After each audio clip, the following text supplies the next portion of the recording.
ये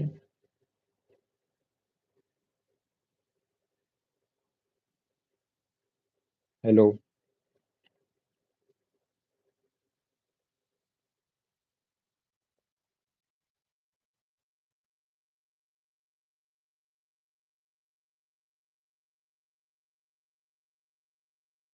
hello. Am I audible?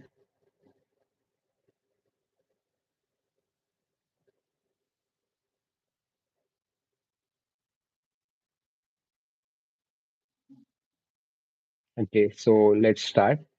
Okay, so my name is Ankit Satni, and I am basically from Bijapur district of Chhattisgarh, and this was my fourth attempt. And seriously, it was my third attempt, and in this attempt, I have fortunately secured All India rank 816. So मैं आप लोगों को अपनी थोड़ी journey बता देता हूँ कि कैसे क्या क्या क्या है. So my optional is sociology, and this was my fourth attempt, and uh, basically I have mostly prepared online only, और मैं ज़्यादा दिन दिल्ली में नहीं था. एंड आप लोगों को जो भी डाउट है आप प्लीज़ फ्रीली आप कमेंट्स में पूछिए. एंड मेरा प्री में थोड़ा अच्छा कमांड है, so I will be able to guide you.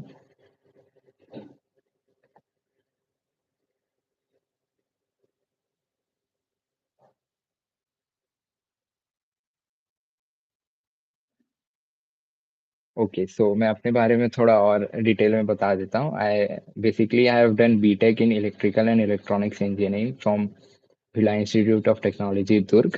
And after that, I graduated in year 2022. And after that, I was fully preparing for the UPSC only. So my serious attempts were 2023, 2024, and 2025. And fortunately, in 2025, I was able to secure a rank, my secure All India rank 816.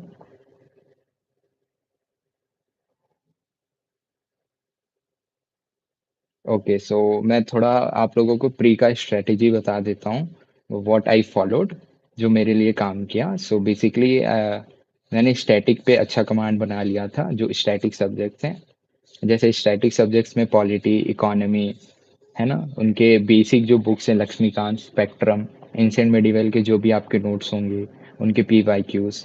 Environment के लिए मैंने mostly तो current affair और बाकी YouTube से ही पढ़ाई की. Mostly मैंने यूट्यूब से ही नोट्स वगैरह बनाए इन्वायरमेंट के एंड साइंस एंड टेक के भी.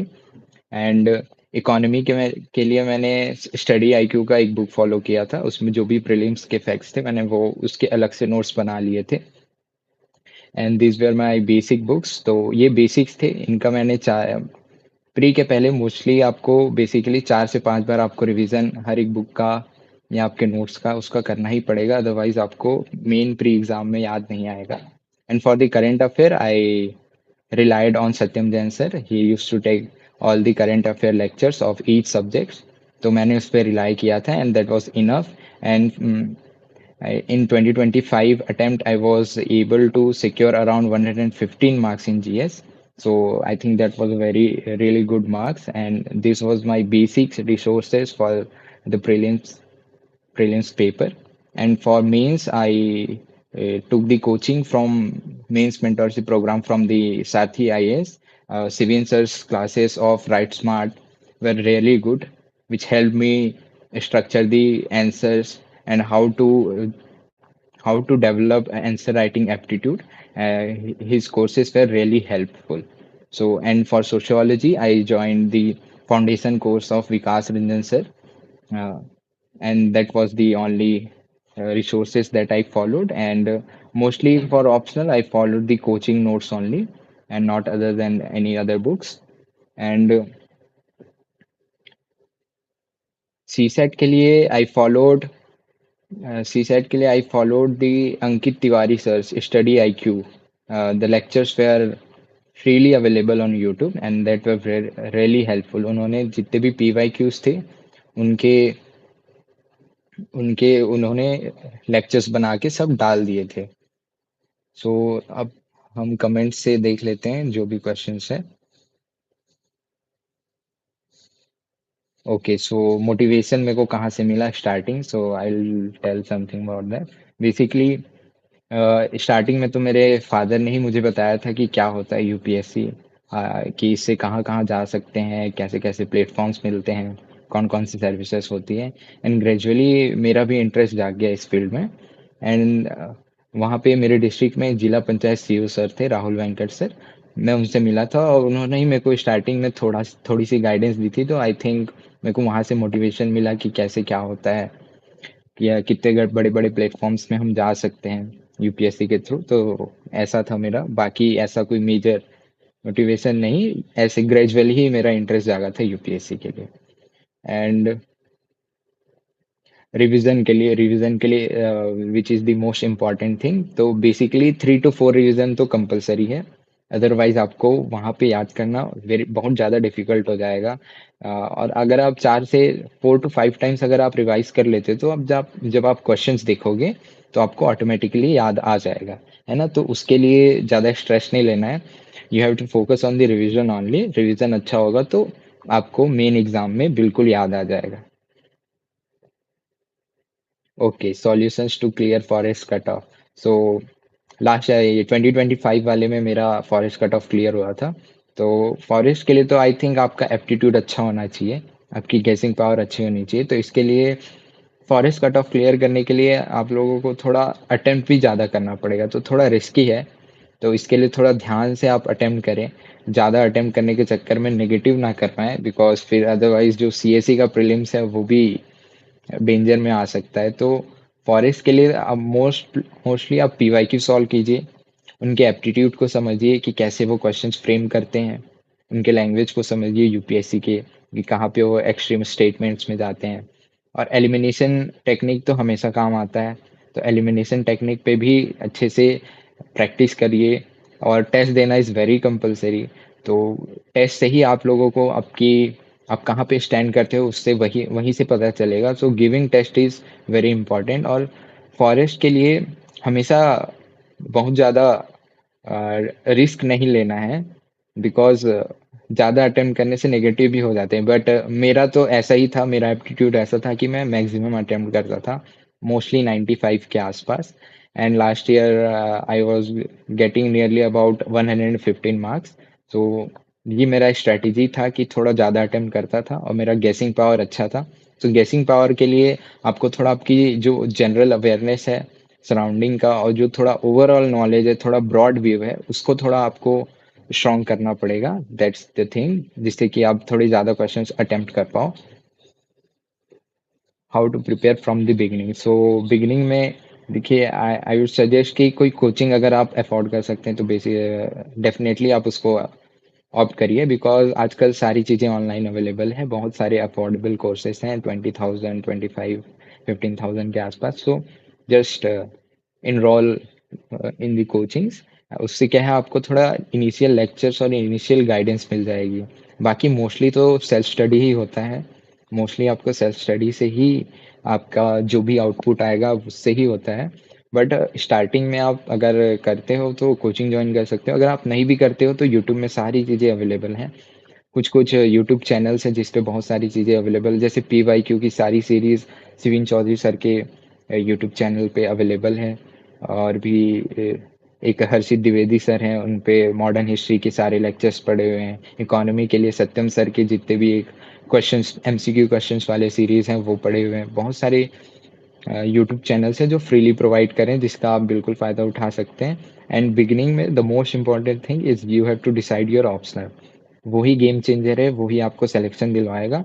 सो in the beginning you have to select optional carefully, है ना, जिससे आप अच्छा स्कोर कर पाओ, जिस पे आपका इंटरेस्ट हो। तो optional is very important. So optional पे ज़्यादा ध्यान दो और उसको जितना जल्दी हो सकता है इन 6 to 7 मंथ्स उसको एंड करके उसका पूरा सिलेबस कंप्लीट करके and then after completely prelims के प्रिपरेशन में आप लग जाइए। तो इस तरीके से आप स्टार्टिंग का प्रिपरेशन स्टार्ट कर सकते हैं। एंड मोस्ट इम्पॉर्टेंट थिंग कि आप टॉपर्स को सुनिए। टॉपर्स आपको इनसाइट्स देंगे, टॉपर्स की कॉपीज देखिए। और डेली अगर आप 5 to 10 क्वेश्चन सॉल्व कर लेते हैं जो भी सब्जेक्ट्स आपको पढ़ाया जा रहा है, that will be really helpful, है ना। तो क्वेश्चन सॉल्व करना भी इम्पोर्टेंट है ताकि आपका प्री स्ट्रांग हो जाए। और इस तरीके से आप बाकी जो इम्पोर्टेंट सब्जेक्ट्स हैं उनको पहले उठाइए, जैसे कि पॉलिटी हो जाता है, इकोनॉमी हो जाता है, इन पे बेसिक बेसिक कॉन्सेप्ट्स हैं, तो इनको समझना बहुत इंपॉर्टेंट है, तो इन सब्जेक्ट्स को पहले उठाइए। और एक सब्जेक्ट्स के लिए सिर्फ एक ही सोर्स को फॉलो करिए, एक बुक को फॉलो करिए। इट्स नॉट इम्पॉर्टेंट कि आप नंबर ऑफ बुक्स को फॉलो करें, वो आउटपुट नहीं देता है। एक सब्जेक्ट एक ही रिसोर्स को फॉलो करोगे तो it will give a better output. What was the last 2 month strategy? तो लास्ट 2 मंथ स्ट्रैटेजी में आप बेसिक अपना जो भी नोट्स था, आपने जो भी बुक पढ़ा है, बस उसको अगर आप 2 महीने में 3 बार भी रिवाइज कर लेते हो, है ना, तो वो बहुत अच्छा होगा। अगर आप 3 टाइम्स रिवाइज कर लेते हो, उसके बाद आप इस मंथ में हर एक वीकेंड अगर आप एक एफएलटी दे दो इन अ टाइम बाउंड मैनर, है ना, विथ ओएमआर। इससे क्या है, आपका टाइम मैनेजमेंट सही हो जाएगा, आपकी प्रैक्टिस हो जाएगी ओएमआर फिलिंग की। और उसी टाइम में देना जिस टाइम में प्री का जीएस का पेपर होता है और सी सेट का, and try to give 2 papers in a single day, एक जीएस का एक सी सेट का। इससे क्या है, आपकी हैबिट बन जाएगी, आपका मसल मेमोरी बन जाएगा, it will really helpful in the final exam day, है ना। तो ये कर सकते हो आप। टेस्ट को थोड़ा अगर बहुत ज़्यादा नहीं भी दे रहे हो तो थोड़ी एफएलटीज दे दो, एक एक वीकेंड में, 5 5 डेज के गैप में। और try to give FLTs of different coaching, है ना, अलग अलग कोचिंग्स के थोड़ा एफएलटी देना, ये नहीं कि एक ही कोचिंग का। इससे क्या है, आपका नॉलेज भी ब्रॉड होगा और एक ही कोचिंग के क्वेश्चंस की एप्टीट्यूड नहीं आएगी, मतलब कोचिंग के हिसाब से आपका माइंड नहीं सेट होगा। तो दैट्स रियली इम्पोर्टेंट। और रिवीजन तो अटमोस्ट इम्पोर्टेंस है, रिवीजन पे बिल्कुल ध्यान दीजिए। और जो करंट अफेयर है उनको भी, उन पे भी आजकल क्वेश्चंस आ रहे हैं, तो उनको भी जो भी आपका रिसोर्स रहा है करंट अफेयर्स का, उसको मिनिमम 2 टाइम्स रिवाइज करके जाइएगा। Which NCERTs are compulsory in the beginning? So मैंने मोस्टली स्टैंडर्ड बुक फॉलो किए थे। मोस्ट ऑफ द सब्जेक्ट्स की मैंने एनसीईआरटी के लिए, जो ज्योग्राफी 11th और 12th, बस ज्योग्राफी के लिए फॉलो किया था। एंड अदर देन दैट मैंने मोस्टली स्टैंडर्ड बुक्स ही फॉलो किए हैं। How many attempts did you make in prelims? तो मैंने 4 अटेम्प्ट्स दिए हैं प्रीलिम्स के। बेसिकली सीरियस अटेम्प्ट्स तो मैंने 3 दिए हैं, बट एक अटेम्प्ट मैंने कॉलेज में रहते हुए ही दे दिया था, 2022 वाला। बट उस टाइम मेरा प्रिपरेशन नहीं था अच्छे से, तो मैंने दे दिया था। और सीरियस प्रिपरेशन के साथ जब मैं 2020 में जुलाई अगस्त में पास आउट हुआ हूँ, तो उसके बाद सीरियस प्रिपरेशन के साथ 3 अटेम्प्ट दिए मैंने, 2023, 2024 एंड 2025 का। Okay, we know 2 or 3 facts about option but we don't have the intuition to attempt। देखिए, अगर आप 3 स्टेटमेंट्स हैं अगर किसी भी क्वेश्चन में, and you are able to solve the 2 statement, है ना, अगर आप 2 ऑप्शंस में कंफ्यूज हो, ए या बी में, और आपने 50% ऑफ द क्वेश्चन को सॉल्व कर लिया है, then I think you should attempt it. भले ही वो कई बार रॉन्ग हो जाता है, बट ओवरऑल वो आपको पॉजिटिव ही लेके जाएगा। एट द एंड जितने भी 50-50% वाले क्वेश्चंस हैं वो आपको आई थिंक पॉजिटिव ही लेके जाते हैं, जितना मेरा एक्सपीरियंस रहा है। एंड फैक्ट्स वाले क्वेश्चंस, अगर 3 स्टेटमेंट हैं, तीनों ही फैक्ट्स हैं और तीनों ही नहीं पता है, देन इसमें कोई एप्टीट्यूड या कोई गैस वर्क करने की कोई ज़रूरत नहीं है। इट्स नॉट रियली इंपॉर्टेंट कि आप 100 में 100 क्वेश्चन अटेम्प्ट करके आओ। लोग 70 अटेम्प्ट करके भी प्री क्वालिफाई कर लेते हैं।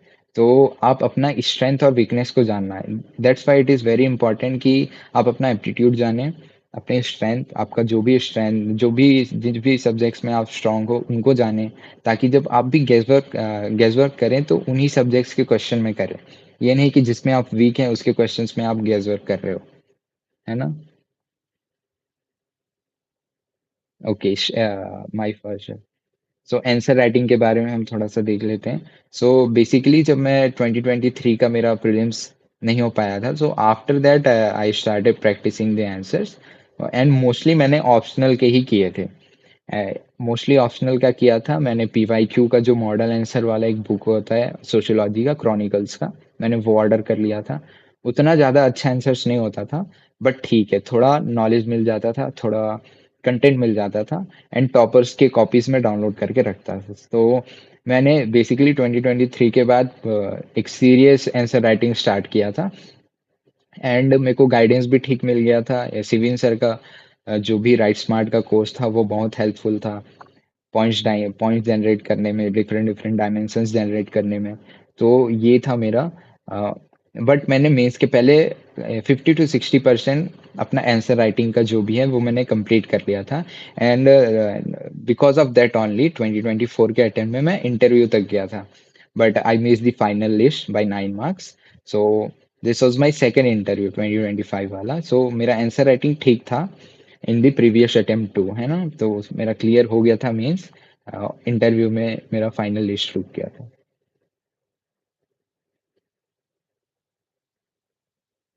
ओके, ये जस्ट जो कॉलेज में गए हैं तो। ओके, सो इसको एड्रेस कर लेते हैं कि सीजीएल में जाना है या यूपीएससी में, फर्स्ट सिक्योर जॉब और गो फॉर यूपीएससी। सो अगर आपका फर्स्ट ईयर है, then there is no need to look for the UPSC. just develop your personality। अपने जो भी सब्जेक्ट्स हैं, जो भी कॉलेज के एकेडमिक्स है, उस पे ध्यान दो, है ना। आखिरी अगर आप लास्ट ईयर में कोई भी कोचिंग ज्वाइन करते हो then it's much better. Starting से ही यूपीएससी में अगर आप जाओगे तो देर इज द चांस कि आपकी पर्सनैलिटी वैसी डेवलप ना हो पाए, आपकी थिंकिंग वैसी डेवलप ना हो पाए। तो try to participate in extracurricular activities, that will also help, है ना। पहले से ही नहीं करना है। एंड ये सीजीएल का जो है, आई वुड सजेस्ट कि आप मिनिमम 2 ईयर्स दीजिए, मिनिमम 2 अटेम्प्ट्स दीजिए, सीरियस अटेम्प्ट्स आफ्टर कॉलेज। अगर उसके बाद नहीं होता है, बट सीरियसली पढ़ाई करना है, every day you have to study for 8 to 9 hours, है ना। अगर आप सीरियसली पढ़ाई करोगे, 2 अटेम्प्ट्स दे दोगे, अगर उसके बाद नहीं होता है then go for the CGL and other things. Because इन 2 सालों में अगर आप अच्छे से मेहनत कर लेते हो देन आपका नॉलेज बेस भी बहुत अच्छा होगा, और आपकी पढ़ने की जो डिसिप्लिन है वो भी बहुत अच्छा होगा। तो सीजीएल निकालना will not be a big thing. So आप वो निकाल लोगे। सो आई विल सजेस्ट कि पहले 2 साल आप यूपीएससी को फुल टाइम प्रिपरेशन और 2 अटेम्प्ट फुल टाइम प्रिपरेशन के साथ दीजिए। उसके बाद देखिए क्या होता है, अगर उसमें नहीं होता है then go for this SSC.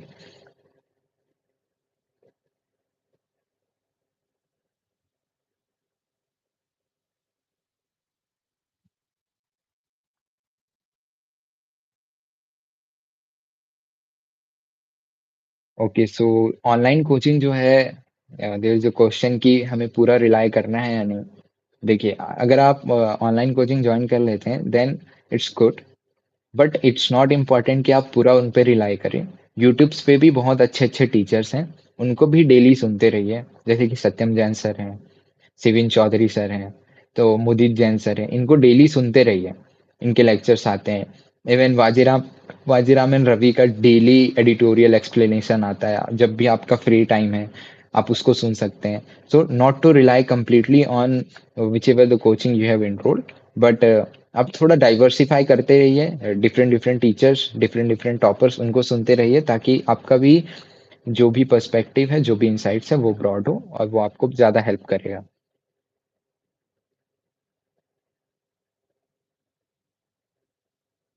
Okay, 1 pager notes तो आपको अगर बनाने हैं तो मिनिमम 4 रिवीजन आप करिए, उसके बाद 1 पेजर नोट्स बनाइए। 3 to 4 रिवीजन आप करिए, उसके बाद 1 पेजर नोट्स बनाएंगे तो आप समझ पाएंगे कि क्या इंपॉर्टेंट है, क्या आपको याद नहीं रहता है, आप उसका ही 1 पेजर नोट्स बनाएंगे।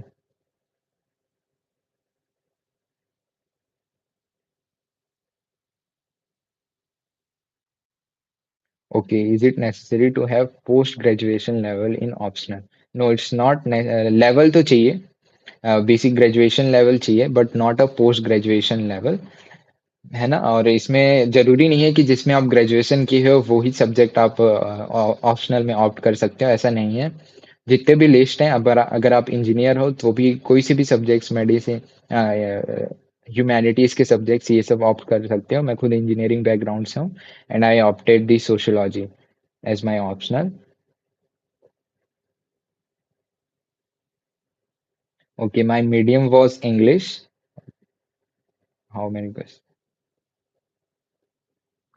Okay, so how many questions I attempted? I attempted 99 questions.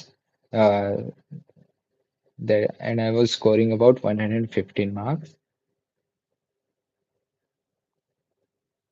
Is it necessary to make NCRT notes like those of polity economy? No, it's not necessary to make NCERT notes, it's better to highlight. उस पे आप highlight करके रख लोगे, because इतने सारे notes बनाना उनमें आपका टाइम जाएगा, आउटपुट नहीं निकलेगा, कॉस्ट बेनिफिट रेशियो थोड़ा कम हो सकता है। इट्स बेटर कि आप हाईलाइट करके रख लो, और जो भी आपके अदर कोचिंग के नोट्स हैं या स्टैंडर्ड बुक के नोट्स हैं उनको फॉलो कर लो। Okay, what should be the strategy for CSAT? I think this is really important because आजकल सीसेट बहुत हार्ड होता जा रहा है। So for CSAT, I think reading comprehension आपका स्ट्रांग होना बहुत जरूरी है, बिकॉज आप अदर थिंग्स पे उतना ज़्यादा रिलाई नहीं कर सकते, बिकॉज आजकल वो हार्ड आ रहे हैं। सो रीडिंग कॉम्प्रिहेंशन के लिए भी it's really important to develop an aptitude. उसमें भी एप्टीट्यूड काम आता है, तो एप्टीट्यूड अगर आपको डेवलप करना है then you have to solve the reading comprehension of previous years. और उनको ऐसा नहीं कि एक बार सॉल्व करके साइड में रख दिए, you have to solve for 3 to 4 times. Past 5 to 6 years के मिनिमम आपको रीडिंग कॉम्प्रिहेंशन सॉल्व करने हैं, तो इससे आपका एक मेजर जो बेसिक 40 to 50 मार्क्स का जो रेंज होता है वो आपका सिक्योर हो जाएगा। अगर 45 मार्क्स भी आप सिक्योर कर पाते हो रीडिंग कॉम्प्रिहेंशन से देन इट्स रियली गुड। उसके बाद बाकी के मार्क्स देखेंगे, एंड बाकी के मार्क्स के लिए आप इजियर जो मतलब थोड़ा ट्राई टू जितने भी जितने भी टॉपिक्स हैं, ऐसा नहीं कि जो इजी है बस उसको तो समझ के चले गए, उनको पढ़ के चले गए। It's not good. I think जितने भी टॉपिक्स हैं उनको थोड़ा थोड़ा तो समझ लेना चाहिए कैसे सॉल्व होंगे।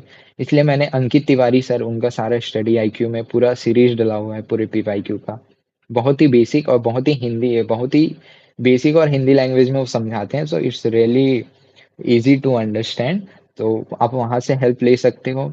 जो भी आपका स्ट्रॉन्ग चीज़ है, जो भी बेसिक बेसिक टॉपिक्स होते हैं, जैसे कैलेंडर हो गया, यूनिट डिजिट का टॉपिक हो गया, है ना, नंबर सिस्टम्स के टॉपिक हो गए, एलसीएम एचसीएफ, इन सब के जो बेसिक बेसिक क्वेश्चंस आते हैं, ब्लड रिलेशंस के क्वेश्चंस आते हैं, ये आपके गलत नहीं होने चाहिए। और जो भी बहुत सारे इजी क्वेश्चंस भी आते हैं स्टेटमेंट वाले, है ना, तो उनको अच्छे से करके आना। बट आरसी जो है वो ऐसा रखिए कि आप पूरा अटेम्प्ट करके आए, और उस पे अपना स्ट्रॉन्ग होल्ड बना के रखें, वही आपको अबाउट 40 to 50 मार्क्स दिला के जाएगा। अगर 40 to 45 भी दिलाता है देन इट्स गुड। उसके बाद का जो भी है बहुत सारे इजी क्वेश्चंस आते हैं तो आप उनके थ्रू कर सकते हैं। The best trick to remember how to revise last time so that I can. Okay, best trick तो ये है कि आप थोड़ा लिख के अगर आप याद कर सकते हो तो देन इट्स रियली गुड। मैं थोड़ा सा लिख के भी याद करता था जो मेरे को याद नहीं होता था। एंड लास्ट 1 वीक में एक रिवीजन सारे सब्जेक्ट्स का जो भी आपने पढ़ा है और करंट अफेयर का, ये करके चाहिए लास्ट 1 वीक में, ताकि आपको एग्जाम में याद रहे, है ना। आप पहले कितना भी बार रिवाइज किए हो, इट्स नेसेसरी कि आप एग्जाम के जस्ट 1 वीक पहले जो आपका स्ट्रॉन्ग सब्जेक्ट है, जैसे पॉलिटी हो गया, इकोनॉमी हो गया, इनको पहले ही रिवाइज करके खत्म करके रख दीजिए। और जो करंट अफेयर लोडेड है, जैसे कि साइंस एंड टेक, इन्वायरमेंट, है ना, और भी अदर अदर स्कीम्स वगैरह जो भी आते हैं, उनको थोड़ा एंड पे रिवाइज करके रखिएगा। तो इससे क्या है, आपका करंट अफेयर अच्छे से याद रहेगा। बाकी स्टैटिक तो आप पहले से पढ़ते ही आ रहे हो, तो वो तो याद आ ही जाएगा जब आप क्वेश्चन देखोगे।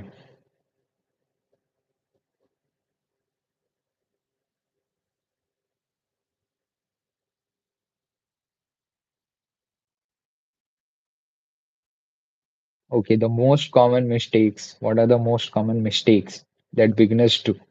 So, the most common mistake मेरे को ये लगता है कि आप सिर्फ लेक्चर देखते रहते हो, है ना, पढ़ाई के नाम पे। लोग या 8 8 घंटे 9 9 घंटे का लेक्चर देख लेते हैं दिन में, एंड दे थिंक कि आज की पढ़ाई हो गई है 9 घंटे की। ऐसा नहीं होता है। आपको बुक लेके बैठना पड़ेगा, आपको बुक पढ़ने की आदत होनी चाहिए, तभी आपको माइंड में याद होगा। आप 3 to 4 आवर्स का लेक्चर, मैक्सिमम 4 आवर्स का लेक्चर देख सकते हो दिन में। एंड आफ्टर दैट आपको सेल्फ स्टडी करनी है, बुक को पढ़ना है, जो भी आपको नोट्स या पीडीएफ मिले हैं उनको पढ़ना है, क्वेश्चन सॉल्व करने हैं, ये होती पढ़ाई। जो कि बिगिनर्स स्टार्टिंग में मिस्टेक कर देते हैं समझने में, उनको लगता है कि लेक्चर देखने से ही सब सारी चीज़ें समझ आ जाएगी, सारी चीज़ें उनको याद आ जाएगी। एंड बहुत ज़्यादा रिसोर्स को डाइवर्सिफाई नहीं करना है, ये एक मिस्टेक होता है कि अलग अलग सारे जितने भी बुक्स हैं वो सारे कलेक्ट करके रख लेते हैं और उनको पढ़ते रहते हैं उनको। तो ऐसा नहीं है। एक-एक बुक भी पढ़ोगे एक-एक सब्जेक्ट्स के लिए देन इट्स इनफ। और क्वेश्चन सॉल्व करना, क्वेश्चन सॉल्व करने से नहीं भागना है। आई नो स्टार्टिंग में लगता है कि कौन क्वेश्चन सॉल्व कर रहे हैं, क्या पता गलत हो जाएँगे, कम मार्क्स आ जाएँगे। ऐसा डरना तो बिल्कुल नहीं है। स्टार्टिंग से ही आप प्रीलिम्स के क्वेश्चन सॉल्व करना शुरू कर लीजिए। Okay, I am from third year college and scared. देखिए, इट्स कोई बात नहीं, थर्ड ईयर मैं भी कोई बहुत बड़े आईआईटी एनआईटी से नहीं हूँ। मैं भी ऐसी second year third year college से हूँ, भिलाई इंस्टीट्यूट ऑफ टेक्नोलॉजी, जो कि दुर्ग में है, छत्तीसगढ़ में। सो डरने की कोई बात नहीं है। सारे निकाल लेते हैं, बस आपको मिनिमम 2 इयर्स बहुत अच्छे से पढ़ाई करनी पड़ेगी कंसिस्टेंसी के साथ, डेली 8 to 9 आवर्स, है ना? तो आप भी निकाल लोगे। इट्स नॉट नेसेसरी कि आप बहुत बड़े कॉलेज से बिलोंग करें। Sir, how to analyse PYQ, तो बेसिकली मैंने पीवाईक्यू के लिए एक दृष्टि आइज का बुक ले लिया था, जिसमें सारे क्वेश्चंस का डिटेल आंसर भी था थोड़ा थोड़ा।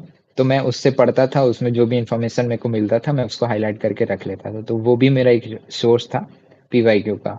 एंड पीवाईक्यू को एनालाइज करने के लिए उसको लैंग्वेज पकड़ना जरूरी है, एक्सट्रीम स्टेटमेंट, एक्सट्रीम वर्ड्स कैसे बनाते हैं यूपीएससी वाले, इस तरीके से आपको एनालाइज करना पड़ेगा, है ना? कहाँ पे कौन सा कॉन्सेप्ट अप्लाई हो रहा है, थोड़ा जनरल अवेयरनेस भी इंपॉर्टेंट है।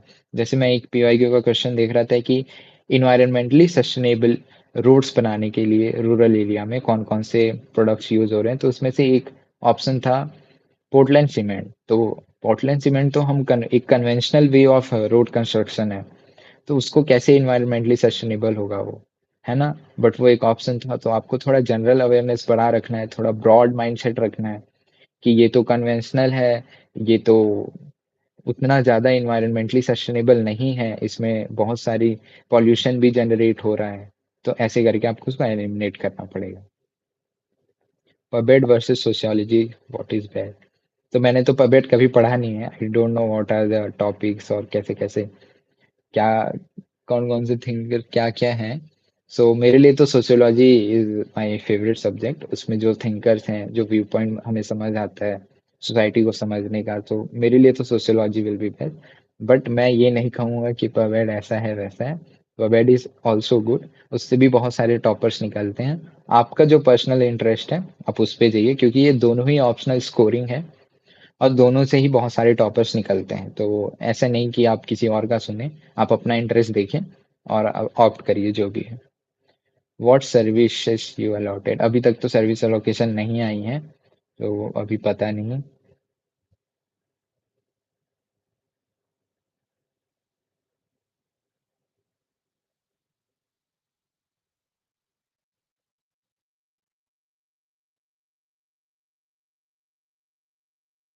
Okay sir, from the okay, एक साल में आप कितना, बेसिकली तो 4 to 5 टाइम्स मिनिमम, 5 टाइम्स तो मिनिमम आपको रिवीजन होना चाहिए, है ना? उसके बाद जो भी लास्ट मंथ का रिवीजन है उसको हटा के अगर आप एक साल पढ़ रहे हो तो 5 टाइम हर एक सब्जेक्ट, आपके जो भी नोट्स हैं, जो भी बुक्स हैं, वो आपका रिवीजन होना चाहिए। Brother, does college matter? थोड़ा सा कर सकता है, आई थिंक इंटरव्यू में थोड़ा सा कर सकता है कि आपका बैकग्राउंड, आपकी थोड़ा इमेज बना दे अगर आपका बहुत अच्छा कॉलेज है। बट आई डोंट थिंक बहुत ज़्यादा मैटर करता है, बिकॉज मैं भी एक थर्ड ईयर कॉलेज से ही हूँ। तो and I got decent score in interview, 189 marks. तो आई डोंट थिंक कि उतना ज़्यादा मैटर करता है। व्हाट मैटर इज, जो मैटर करता है वो ये है कि आपका हार्ड वर्क मैटर करता है ना? So try to focus on that.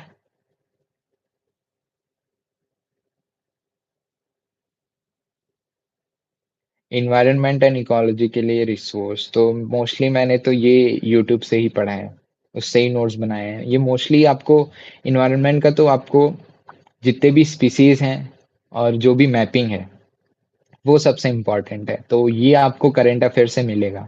और जो मैपिंग है, मैंने भारत दर्शन सीरीज जो सत्यम जैन सर ने कराया था, मैंने उससे किया था। और जो भी स्पीसीज वगैरह है उनके बारे में आप बहुत सारे यूट्यूब में डले हुए हैं, आई थिंक स्लीपी क्लासेस ने भी डाला हुआ है। उनके जो भी स्पीसीज वगैरह हैं वो कहाँ पे मिलते हैं, उनके कैरेक्टरिस्टिक्स क्या हैं, उन पे थोड़ा आप यूट्यूब से लेक्चर्स देख के नोट्स बना लीजिए। ये ज़्यादा बेटर है, मैंने यही फॉलो किया था। मैंने कोई एक स्पेसिफिक बुक फॉलो नहीं किया था। What's your age? My age is 24। How to stay consistent? So there is a saying that motivation is temporary but consistency is permanent. So यही है कि कंसिस्टेंसी अगर आपका रहेगा देन अल्टीमेटली आप सक्सेस को अचीव कर लोगे। तो कंसिस्टेंसी के लिए the most important thing is to follow the time table. आप जो भी टाइम टेबल बनाओगे 8 आवर्स का 9 आवर्स का, आप try to stick to that. आप उसको वो करिए, फॉलो करिए।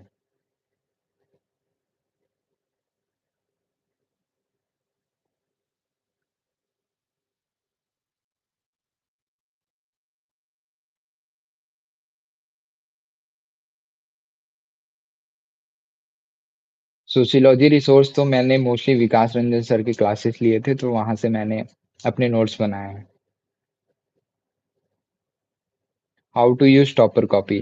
सो टॉपर कॉपी तो ऐसे यूज करना है कि आप उनको ट्राई टू उनसे एक्सट्रैक्ट करो, आप पॉइंट्स एक्सट्रैक्ट करो, है ना। जो भी बेस्ट एग्जांपल्स हैं, जो भी उन्होंने डायमेंशंस जनरेट किए हैं कि एक क्वेश्चन में कितने डायमेंशंस उन्होंने जनरेट किए, तो इस तरीके से आप उनसे यूज कर सकते हो। और कंटेंट के लिए भी यूज कर सकते हो। जैसे सोच GS4 है, एथिक्स का पेपर, तो उसमें बहुत सारे एग्जाम्पल्स, कोट्स, ये सब लगते हैं, तो आप वहां से आप टॉपर कॉपी यूज कर सकते हो। How to prepare UPSC CSC as a working professional? तो अगर आप वर्किंग प्रोफेशनल हो then I think I know कि ये आपके लिए हार्ड होगा, but try to give at least 3 to 4 hours to self study.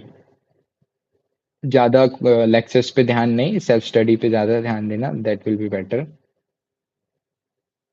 Did you completely avoid friends? नहीं, मैंने कम्प्लीटली अवॉइड नहीं किया था। मेरे फ्रेंड्स हैं, सोशल मीडिया भी था बट उतना नहीं चलाता था।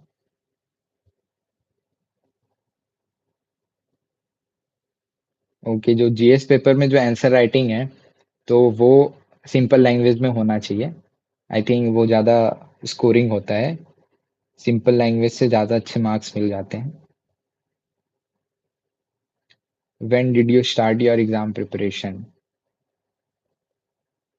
मैंने आफ्टर 2022 मैंने अपना फुल टाइम प्रिपरेशन स्टार्ट किया था। Okay, so most of the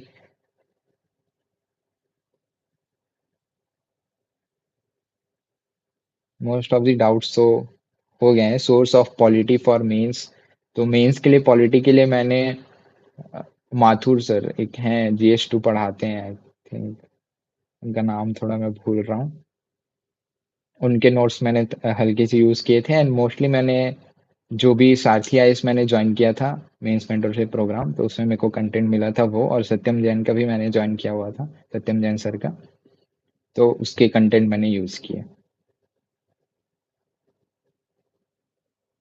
okay, how to maintain a balance between answer writing and prelims? तो अभी तो देखिए, अगर आप इस ईयर का प्रीलिम्स दे रहे हैं देन तो कोई मतलब नहीं है अभी आंसर राइटिंग करने का।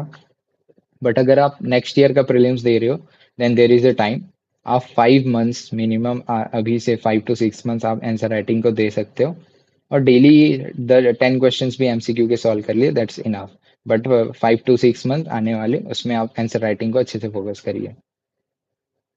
Okay, so most of the doubts clear हो गए हैं। How to could not remember anything? ऐसा लगता है आफ्टर रिविजन ऑल्सो कि हमें याद नहीं है, मुझे याद नहीं आ रहा है, बट जब जैसे ही आप क्वेश्चन देखोगे रिलेटेड, आपको याद आ जाएगा। तो रिवीजन अच्छा करना इसलिए इम्पोर्टेंट है, ताकि आप जब भी क्वेश्चन देखो आपको वो चीज़ें याद आ जाए। How to do current affair? मैंने सत्यम सर के जो भी फोकस मैगजीन के लेक्चर्स थे मैंने उसको फॉलो किए थे। आई थिंक अभी भी डल गए हैं पॉलिटी इकोनॉमी के, you can watch that. Okay, so let's and the session. Most of the question सारे एंड हो गए हैं। ओके, तो थैंक यू वेरी मच, है ना। And how did you cope up with mental breakdown? तो motivated रहना है, टॉपर्स को सुनते रहना है। मेंटल ब्रेकडाउन के लिए मैं मोस्टली आप थोड़े बहुत गेम्स खेल सकते हो डेली। अपना मेंटल हेल्थ अच्छा रखने के लिए मैं चेस खेलता था, तो इस तरीके की चीज़ें आप फॉलो कर सकते हो। एंड अपने मम्मी पापा से डेली बात कर सकते हो, आपका अच्छा फील होगा, मोटिवेटेड फील होगा, है ना। एंड अच्छे सराउंडिंग में रहिए जो आपको पुश करते हैं, आपको मोटिवेट रखते हैं। तो it will be better. Okay, thank you so much.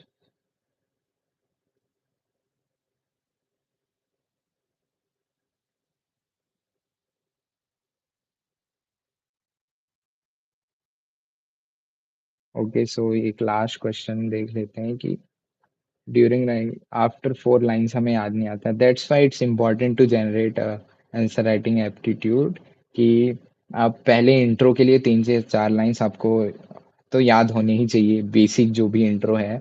उसके बाद सीधे आप डायमेंशन में आओगे।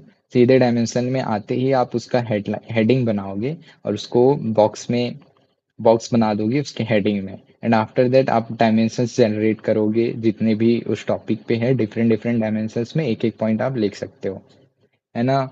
इसलिए प्रैक्टिस करने के लिए आप थोड़ा ट्राई करो, टॉपर कॉपी को देखो। इसके थ्रू आपका मोस्ट ऑफ दी चीज़ें सॉल्व हो जाएंगी। बट बहुत ज़्यादा स्ट्रेस नहीं लेना है अगर आप अभी स्टार्ट कर रहे हो। आंसर राइटिंग धीरे धीरे वो डेवलप हो जाता है, तो नॉट टू टेक स्ट्रेस।